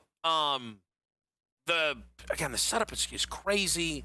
He's going to bat like sixth in this lineup. Can I ask you, because some people have made the case like, the Mets could have spent this money or blank could have spent this money, but there also seems to be some reporting that the Dodgers TV deal actually puts them in a different stratosphere than everybody else. So can you, I don't know, give us a little bit of insight here? Is like, are the Dodgers on a level field as like 4 other teams, or actually no, they're just in their own planet? They're sort of in their own, and while their TV deal is more significant than other teams, I don't know the exact numbers. If I had to guess, I'm trying to think, Kevin, would their TV deal be, let's say, 60 or 70 million dollars more than some of those teams at the bottom? I think that's probably fair. I think that's probably a fair assessment, but not $200 million more. Like I would not say that, but there's a gap. There's a significant gap between them and the others, but it's rare because generally speaking, Kevin, most of, and when I mean most, like 23 or 24 of the TV deals are poor and not profitable. We'll eventually get to Yes and SNY and all of them, and they'll all probably go away. Like none of the regional networks and individual networks are going to be around, I don't think, in a few years. Baseball's going to have to package that as part of a bigger plan. I know they have a plan to do that, and I know that wouldn't sit well, at least initially, with them. But the majority of the TV deals currently in baseball are not only not profitable, but as you can see, there's even bigger issues going on right now, particularly even with the one that I work for, wondering if or who I'll be working for during the baseball season. And I have been this past year with FanDuel Sports Network and Main Street Sports. I'm just not sure as of right now. The baseball teams, including the Marlins, have terminated their contracts with them, so I don't know where that's headed. But yeah, the Dodgers don't have that issue currently. I believe eventually they will. I believe all the teams will. Yeah, that'll be really interesting. Let me ask you quickly, Craig, just the Bo Bichette deal gets done. I kind of feel bad for Bo because, again, like, this is why I think this is all bad, the Tucker stuff. My reaction to the Bo Bichette deal is who cares? It does not feel like it matters. And it's not that I think Bo Bichette's a bad player. He basically was on one leg and still was like live for World Series MVP in Game 7. What did you make of Bo Bichette ending up with the Mets? Yeah, I really don't have any insight as to the inner machinations, Kevin, of the Mets, but this does not feel like this was David Stearns' plan going into the offseason. I don't know Steve Cohen personally, the owner of the Mets. I mean, what am I feeling? I'm sort of feeling like maybe this is what he wants to do. Like, this is not the way Stearns ran the Brewers at all. And yeah, they gave Soto that contract, and maybe they felt the clubhouse needed to be changed by letting Alonso go and trading Nimmo and doing some of those things. But their plans to field a team this year seem really disjointed. Initially, they said they wanted to get better on defense. The moves they've made don't really indicate that. I'm not really sure where their pitching is. And so, look, I don't know that like in the middle of the night that Steve Cohen at 2:00 in the morning said, "Oh my gosh, we didn't get Tucker, go sign Bichette." But gosh, it feels that way. It sort of feels that way. I don't know that to be true, and maybe they'll pitch it as if not. But it does. You know what it reminds me a little bit, Kevin, in football, where when the Giants were on the New York Giants were on Hard Knocks, and GM was like talking about Barkley, and we're like, that can't be real, like it can't be just like that where they're just screwing up this badly, and it really was. It kind of feels like the Mets are just screwing up this offseason. Like I really don't have any other explanation for it. None of this makes sense. Like, their plan all along was to get Bo Bichette, then why did you trade for Simeon? That doesn't add up at all. Doesn't make sense. No, you can kind of tell that they're just piecemealing it a little bit, and it's like, hey, they're trying, which again they are, right? But by the way, one other thing that I would say, I can't predict where Kyle Tucker would have ended up with a salary floor and a salary cap, but Kevin, I don't think it would have been the Dodgers had this happen, and I know for a fact that he would have been signed the first day in November. And we would not have had to wait, because that is the structure that works in the NFL and it works in the NBA. Your stars don't wait 4 months to get signed. Teams know how much money they have to spend. The teams fight initially for it, and the players sign quick because they don't want to be left out by some other team that's going to use up their cap. So that, I think, is another piece of this puzzle that will be hopefully changed, because the baseball system, as far as free agency and waiting 4 months for your two of your best 5 players to sign is asinine. You're 100% right. It's always actually been a ginormous mess that they can't get right. It's also when when you're a player like Kyle Tucker knows the exact dollar amount he would be making because he'd make the max. And he would know which number of teams can get him the max. And he'd make his choice. That's why those deals get done so quick, because they had been done. Kyrie knew he was signing with the Brooklyn Nets while the Eastern Conference Finals were going on all those years ago. So it works. Let me sneak this in, Craig, and I appreciate it. Arenado was dealt. Again, at this point now, it feels like 4 years ago, to the Arizona Diamondbacks. Again, this is my problem. Who cares? But, how excited should Arizona fans be? Nah, this is much ado about nothing. I agree. We got better guys. I mean, he's a future Hall of Famer, but we got better guys to talk about. Unfortunately, he's at the end of his career. But also, again, they're in the West, so it's just a whole bunch of. I'll sneak this in because you did break the deal. How excited should Yankees fans be about Ryan Weathers? 150 innings from this guy. It's going to be a great trade. The only question is, can he get there? He's never gone 100. So staying healthy. And for him, I think it would be throwing 96, 97 and not worrying about 98, 99, because that's what got him in trouble last spring. It's going to be fun to follow. Craig, incredible as always. Craig Mish, catch him here on SportsGrid Newswire, FST, and does an excellent job covering Major League Baseball. We're going to update the live board next on SportsGrid.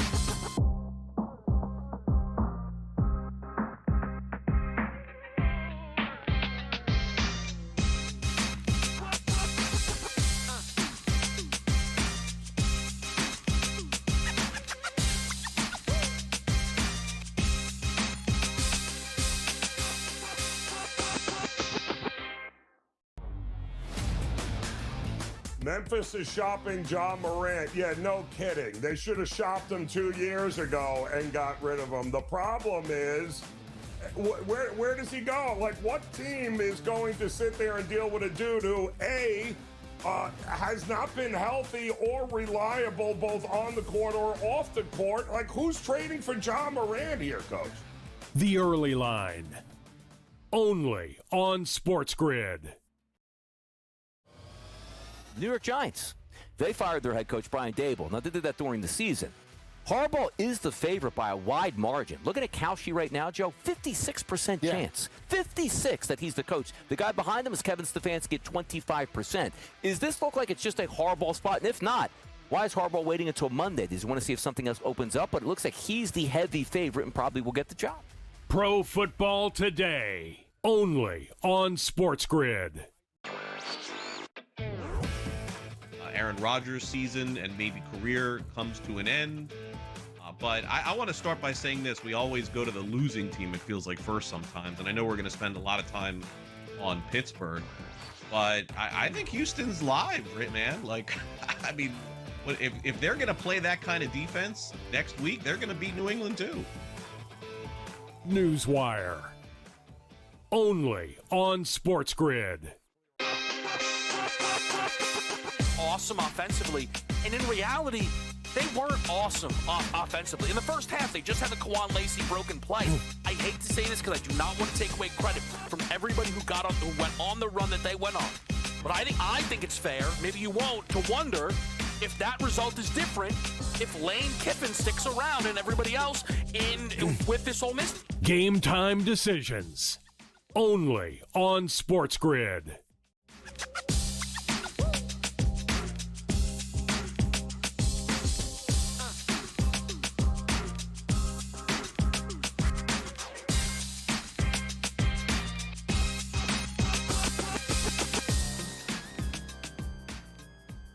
Game time decisions. We are here on SportsGrid. Here's a question that, I don't know.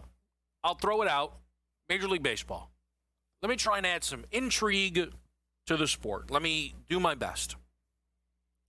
Does Kyle Tucker, getting back to the old me, joining the Dodgers make Ohtani more the same or less likely to win NL MVP. He is a minus money favorite already to win that award. And by the way, hard to argue that because he's won it each year he's been in the league so far, and he's Shohei Ohtani. So there's that. The voter fatigue is a very real thing, though, in sports. Is there a world that now not only is Ohtani up against voter fatigue, but Dodger fatigue, that he could actually not win NL MVP? Like, what's very interesting about an Ohtani is, can you get to a space where he's deserving and doesn't win? Because there are some people we've talked to here on the show. I'm like, even if Ohtani doesn't deserve it, he'll still win it. And I'm like, that's silly because there's no evidence of that. Ohtani, when he wins it when he deserves it, right? I also think he is a beloved player, Shohei. Like, the very few times, maybe it's not few, but the times that I've asked questions around Shohei in this office, on this show, like, I'm the outlier. And I should be, by the way. There's no reason for Ohtani to not be adored. He is from a different era, right? It feels like a mythical, happening when he is out there doing his thing. And yet, I am wondering if people are just like, you know what? He's not the MVP. Whether they had Ohtani or not, they'd win X amount of games. Give me Soto, Acuna, Carroll, Tatis, Lindor, Harper. But maybe the other problem is sneaky the NL crop. See, you know what? Maybe the NL crop not that good? Or do we actually have, and now again, getting back to the old me, do we just have 2 of the 10 greatest players ever at the same time in Ohtani and Judge, and everybody else doesn't feel like a real threat unless something goes wrong with one of them? It's on the board. Like, Bobby Witt at plus 450 to win AL MVP. Like, there's an assumption that at some point Bobby will do it. But if Judge plays to a Judge season, Bobby won't have a case. It took Cal Raleigh flirting with Judge's single-season AL home run record, and he still lost. And by the way, should have. Gunnar Henderson, are we still doing that? J-Rod is only good for like 2 months. Now, mind you, those 2 months, he's absolutely unbelievable. But like the other 4, he's not that great. If you play fantasy baseball, you've been offered bad J-Rod. Or you've tried to buy low on bad J-Rod. You know that, Chris. Or you've tried to somehow sell high on bad J-Rod. Chris. I'm just saying. But like, I don't know. Then we have these conversations, and it's like Corbin Carroll took an MVP off Ohtani. Shame on everyone. It's a question to put out there.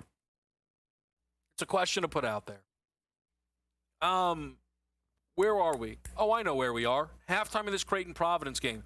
46-45. Live total, $178 and a hook. That's a lot of points. A lot of pace. Providence will be kicking themselves right now for not having the lead in this game. They are 6 of 12 from the line. Woof. Creighton is 13 of 14. Look, sometimes when you have a foul-heavy first half, that can come back around the second half, but this game's just so up and down. I wouldn't step in front of that total whatsoever. Good start total-wise to this game in Philly with the Cavs and the Sixers over that were on. Pretty high tempo as well with the Pels and the Pacers. Zion with 11-13 for Pascal. Up next, Mike Blewett. You're welcome. We'll be right back.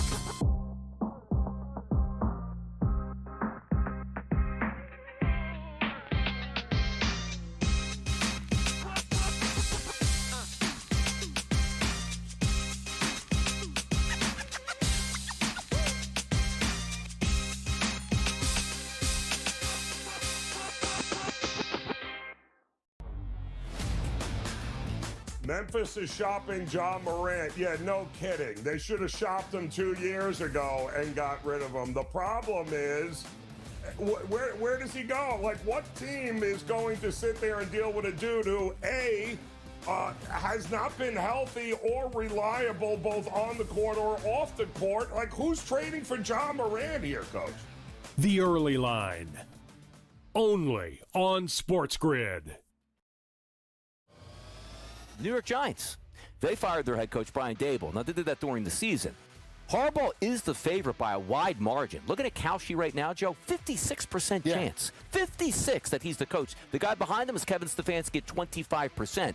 Is this look like it's just a Harbaugh spot? And if not, why is Harbaugh waiting until Monday? Does he want to see if something else opens up? But it looks like he's the heavy favorite and probably will get the job. Pro Football Today. Only on SportsGrid. Aaron Rodgers' season and maybe career comes to an end. But I want to start by saying this. We always go to the losing team, it feels like, first sometimes. And I know we're going to spend a lot of time on Pittsburgh. But I think Houston's live, right, man? Like, I mean, if they're going to play that kind of defense next week, they're going to beat New England too. Newswire. Only on SportsGrid. Awesome offensively, and in reality, they weren't awesome offensively. In the first half, they just had the Kwan Lacey broken play. I hate to say this because I do not want to take away credit from everybody who went on the run that they went on. But I think it's fair, maybe you won't, to wonder if that result is different if Lane Kiffin sticks around and everybody else with this Ole Miss. Game time decisions. Only on SportsGrid.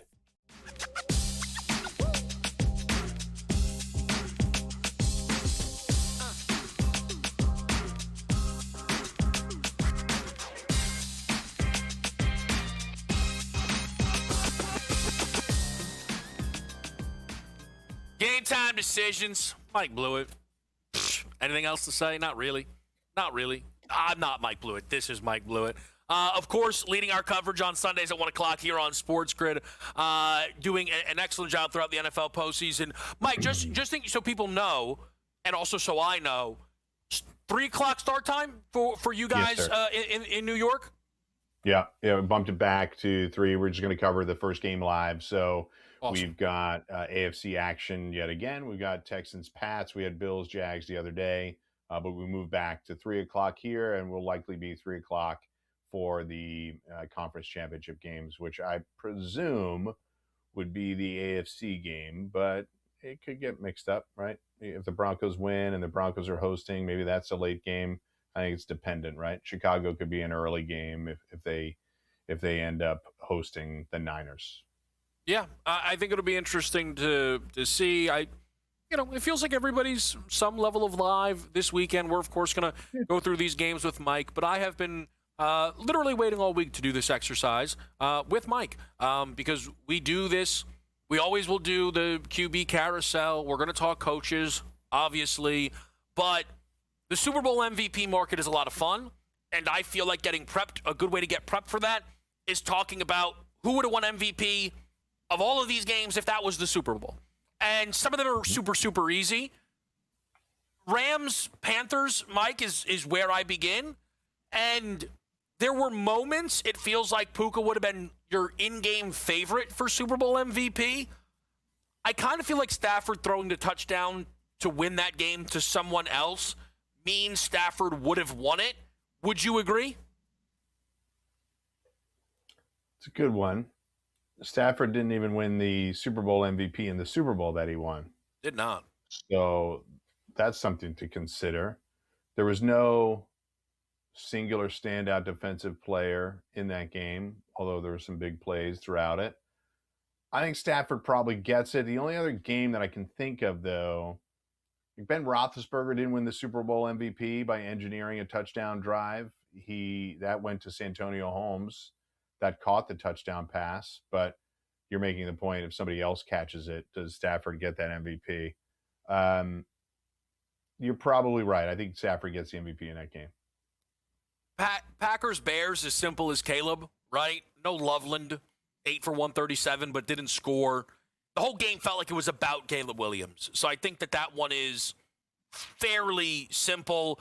Josh for Buffalo, equally as simple, Mike? Yeah, Caleb's throw on that fourth down play could go down, really. Even still, it could go down in history as an all-time throw to win a game, and that would have been the case for whether it's a wild card game or it's Super Bowl. So here's one of the discrepancies we see in the market right now that I'm a little surprised by, because I don't feel like a few years ago it existed. Brock Purdy is 27-1 to win Super Bowl MVP. Christian McCaffrey is 70-1 to win Super Bowl MVP. I know McCaffrey didn't have a good day on the ground. I don't think it matters at all. 6 catches for 66 yards and 2 touchdowns. And I also just, as someone who kind of fought against this a few years ago, I think everybody feels like McCaffrey is their most valuable player offensively, Mike. And I think he would have won it in terms of Niners-Eagles, because we had a passing touchdown in that game that Brock Purdy didn't even throw. True. That is absolutely true. In fact, to reference the Steelers again, Roethlisberger didn't play well in their first Super Bowl victory with him, and Hines Ward ended up winning the MVP there. You had a non-quarterback throw a touchdown in that game, another long run. So same kind of dynamic as that 05 Super Bowl. And I think you're right. You can't get hung up at this point, especially with Christian McCaffrey, but definitely with some of the other elite backs. If they run for 50 yards one night, but they catch 6 passes for 60-plus yards and score twice, same thing. They're a weapon. There's a reason that they are the elite backs, and they can pivot to being a huge weapon in the passing game. We've been seeing it for a long time now. LaDainian Tomlinson and Le'Veon Bell and other players that can line up and make big plays in the pass game. Defenses are too difficult to play against now for you to just be a traditional offense in the most part. And it's why Josh Allen carries so much value for the Bills and McCaffrey carries so much value for the Niners. But as you play it forward, like, it's going to be really hard for the Niners to keep doing this. I don't know how they're doing it. It's incredible. I can't see them doing it twice more or 3 more times. I am horrified that they're going to get massacred. And the answer to how did they do it in one round is the Eagles coaching staff is that awful. Because it is on the board, Mike, that is the answer to how they did it for just a round. Picking up exactly what you're throwing down. However, that takes away some credit from the Niners coaching staff and still some of their explosive players. Obviously, Jennings with the big play, and we're just talking about McCaffrey as an MVP level candidate. So yeah, we've been waiting for the other shoe to drop a little bit with the Niners, and some people had convinced themselves that the terrible performance against Seattle in Week 18 was, well, there you go. The other shoe finally dropped. But now they've lost Kittle on top of this. Yeah, the Eagles have pretty much nobody to blame but themselves for the way the season played out. But it takes some credit away from the Niners, their creative coaching staff. Robert Saleh, who took a lot of slings and arrows in New York, but has proven himself to get really great defensive line play and great defensive play out of some of his defenses. So I wouldn't be you can be as hard on the Eagles as you want. You're a fan of the team, but it takes a little bit of credit away from the Niners. When it comes to that game, 7 points definitely feels like too much, but I would money line the Seahawks for sure. So, as tempted as I am to talk more about why the Eagles are all at fault, I do want to go through this exercise because the remaining 2 games are likely the 2 trickiest with the Patriots, Chargers, and the Texans and the Steelers. The Pats game, there's probably some desire to just say, Drake May threw a touchdown, had 300 total yards because he had 66 on the ground, which actually led the entire football game in rushing. But they only allowed 3 points, and I feel like they would want to go somewhere defensively. But now you're talking like K'Lavon Chaisson, who had multiple sacks and a forced fumble that was recovered. again, like sometimes we just default to quarterback, but Drake May had multiple turnovers in that game, and Ramondre Stevenson for 128 yards but no touchdowns. It's a very game to pick from, Mike. That reminds me a little bit of the Patriots Super Bowl that they won against the Rams, and Edelman ends up with the MVP just because he had double-digit catches, I believe, in that effort. So in that one, honestly, I would lean towards Stevenson. He had an explosive play, 3 catches for 75 yards. He had multiple explosive plays, to be honest, and he only touched the ball 13 times, though. That's the tricky part. It was such a the Pats defense dominated so much. It's really hard to pick one. I would probably lean towards Stevenson, but I like where your head is at with Chason. I don't know that'd be enough to pull it off. Yeah, maybe the people who defend Herbert would suggest Herbert. Maybe they would say, hey, that was the best game of his playoff career. I'm not sure they're wrong. So maybe, Andy Borregales, 3 for 3, maybe 4 for 4 on kicks. I mean, what are we talking about here? Was it it was McPherson, right? That people were like, hey, maybe that year in the Super Bowl, like maybe. No. We get really to the main event here. Steelers, Tomlin's last game. What in the world is next? I have no idea. We'll talk with Mike next.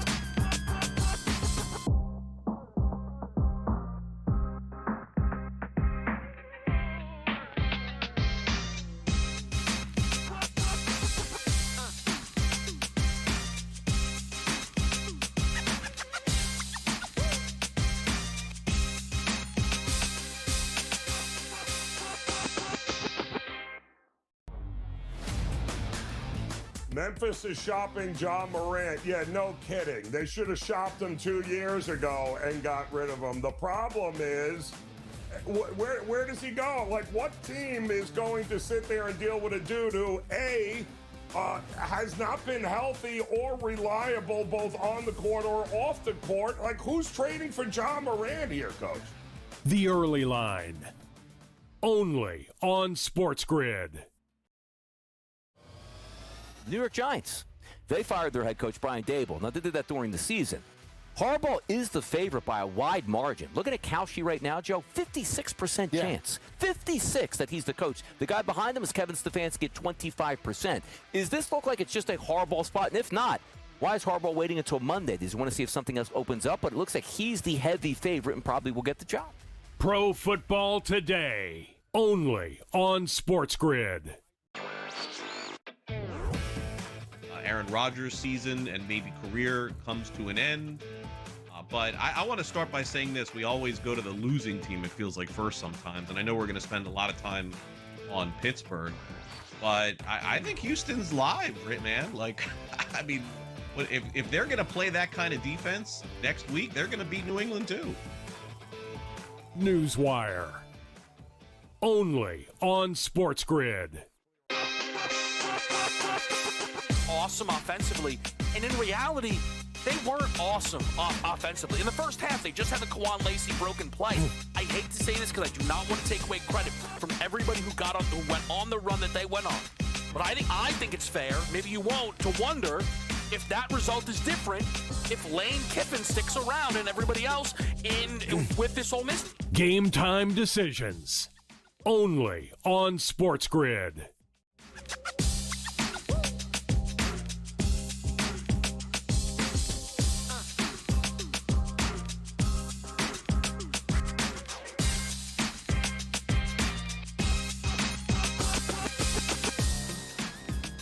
All right, folks, Game Time Decisions back here on a Friday night. Live board right now, goal apiece in Detroit, San Jose. Canes took a 1-0 lead into the end of the first period on the Florida Panthers, where I got the second quarter going right now between the Sixers and the Cavs. We're joined by Mike Blewett. We are going to preview, no doubt about it, this weekend's action with Mike, but we have not talked Texans Steelers. And Mike, I'm curious who you think would have been the MVP of that Texans Steelers game, but please then take it on to the conversation around Mike Tomlin stepping down, how surprised you were and what you think it means for Pittsburgh. So clearly the Texans defense was the story of that game. and Sheldon Rankins' sack and touchdown, fumble return touchdown was really the biggest play in that game.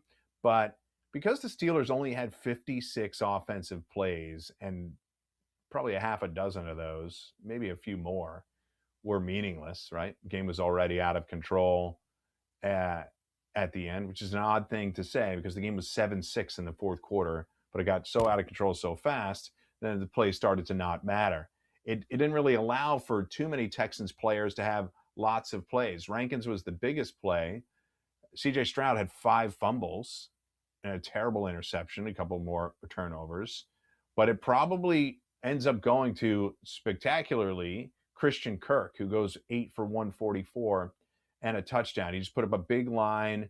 And would you say that Christian Kirk was the single biggest player on the field that day?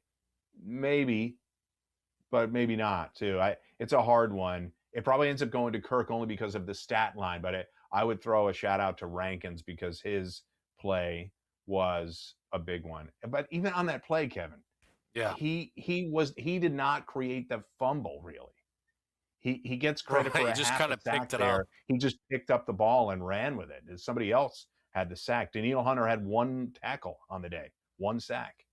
Yeah, they were great.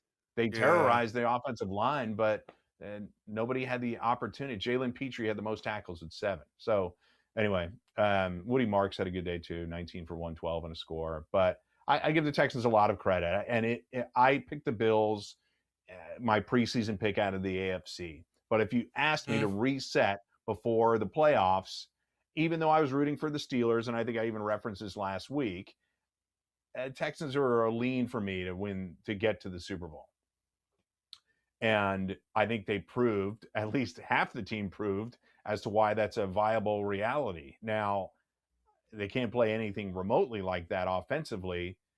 CJ Stroud can't and win in New England. And we'll get to that in a moment. But on the Steelers, obviously things unfold in the next couple of days. I've read multiple stories about it. It seemed very emotional, and anybody can come up with their theories as to what happened. Did they ask him to step down? Did he step down on his own? Had he been thinking about this for some time? I think he's the type of guy that's going to drive the cars until the brakes fall off, and he probably realized after 19 years and a very difficult stretch of playoff losses that it was time for a new voice. They needed a new quarterback. Anybody that watched that game and thinks that Aaron Rodgers should run it back, I think you realize that what the limitations are, and that you can't.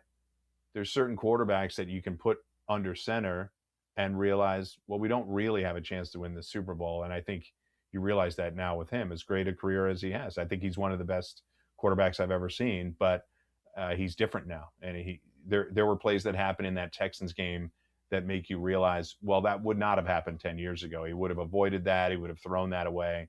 And to get back to Tomlin, I really like the guy a lot. I think he's a great coach. People can bash him all they want for the string of playoff losses. He did win a Super Bowl, got to another one, and I wish they could have had more success. And he's going to take blame for some bad playoff losses, including several blowouts. But it's a unique franchise. I like rooting for them because it is as unique as it is. This is only the 3rd time. I'm in my 50s. This is only the 3rd time in my lifetime that they're going to change coaches. And maybe this next guy will have the job for 15 plus years. Where do they go? Do they dig into the bag of guys that have been there before? I've mentioned Brian Flores' name to you on this show. I think he's somebody that they'll certainly interview, but there's clearly a trend towards offensive-minded coaches, and I wonder if the Steelers finally make that move. It hasn't happened in my lifetime, but maybe they will make that move. Was I blown away by him stepping down? No, but I didn't think it would happen. I said it on air here. I said it on air on my show. I didn't think Harbaugh was necessarily not going to be the coach next year, but it also was a weird situation for a guy like Harbaugh and or Tomlin to be put firmly on the hot seat, right? After all that they've done for their respective franchises, to put them in a position where they have to coach for their job in 2026. I don't think the organization wants that. I don't think the individual wants that. And Harbaugh's already got a new job, and Mike T will probably be on television just like me and you sometime soon.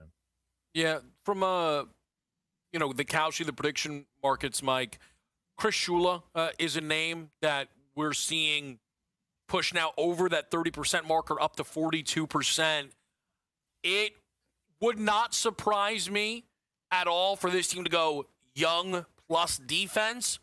The only thing is, and you mentioned this when we did speak about it, a little bit right before that game, Flores already has a connection to the Tomlin era, if that matters. But I think they've got the right two guys. It feels like it's going to be Schuler or Flores. That's my early read. I feel probably similar for you.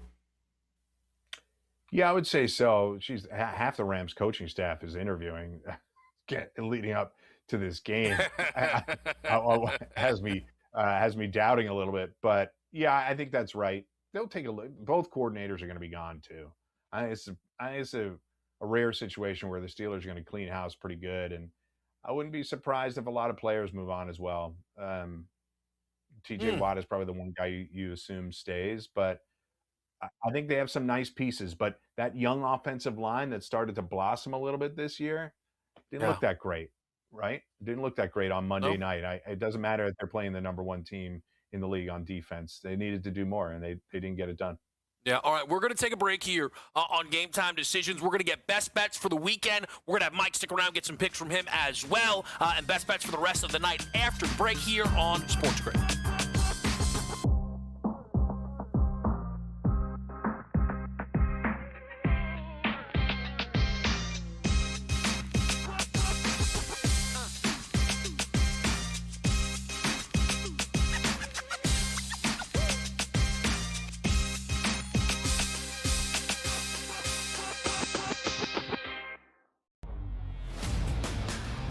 Memphis is shopping John Morant. Yeah, no kidding. They should have shopped him 2 years ago and got rid of him. The problem is, where does he go? Like, what team is going to sit there and deal with a dude who, A, has not been healthy or reliable both on the court or off the court? Like, who's trading for John Morant here, Coach?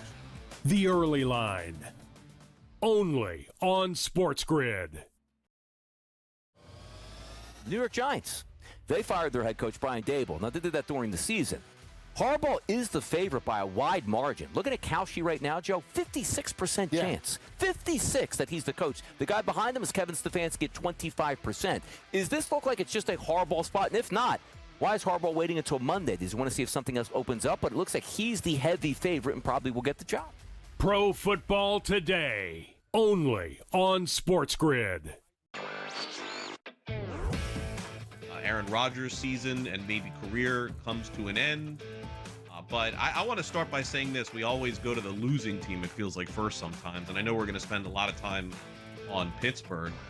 But I think Houston's live, right, man? Like, I mean, if they're going to play that kind of defense next week, they're going to beat New England too. Newswire. Only on SportsGrid. Awesome offensively, and in reality, they weren't awesome offensively. In the first half, they just had the Kwan Lacey broken play. I hate to say this because I do not want to take away credit from everybody who went on the run that they went on.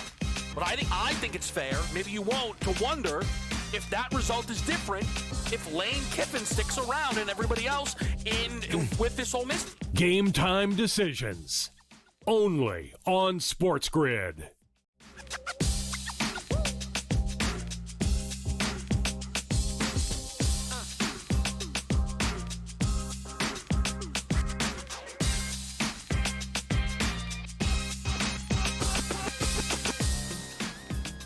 All right, Game Time Decisions. We're live on SportsGrid. It is a Friday night. We've got our Friday Five for you. No GTD State University. We're going to sort that all out here as we get through college football and into more of the college basketball. We, of course, will have coverage for you around the national championship game on Monday right here from the Decisions desk. But we do have our Friday Five. Looking towards the weekend, best bets from myself, the team. We're going to get one from Mike as well. Let's start here with myself. Trevion Henderson, over 36.5 rushing yards. Here's the thing I will tell people.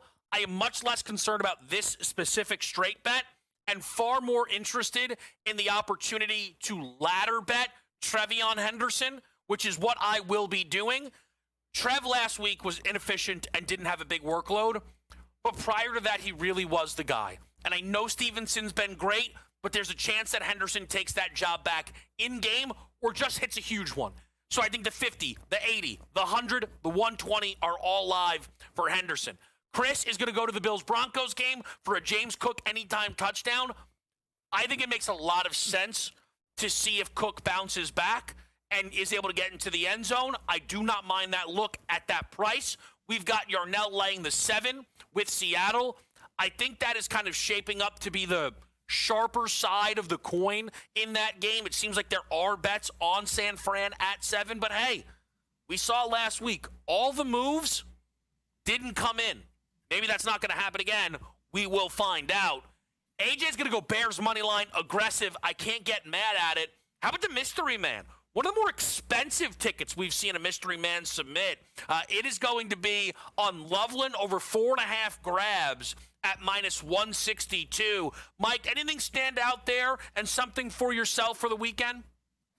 I'm going to go with a bet that I've played quite a bit. Hasn't hit every time, but we've hit this quite a number of times, especially over the last 2 months. Rams first half. Rams laying 2.5 in the first half to get off to good starts. They are one of the highest scoring first half teams in the entire league. And considering that the Bears have played a lot of games from behind, say the Rams get into halftime with a field goal lead or more. I'm not mad at that, and I'm really excited to watch that one play out on Sunday. There are a few, because since I won't be doing Saturday options, I've not locked in everything. One number to keep your eyes on is that San Fran team total at 18.5. Kyle Shanahan has scored 20 or more in 11 of 13 postseason games. I love that they're coming off of a 3-point performance against this defense. Again, there's just a lot of spot stuff that says San Fran to me, but they are so injured. Like, I can't get to the 7 there. I don't know. I'm having a push and pull with that game, which I think is a little bit difficult.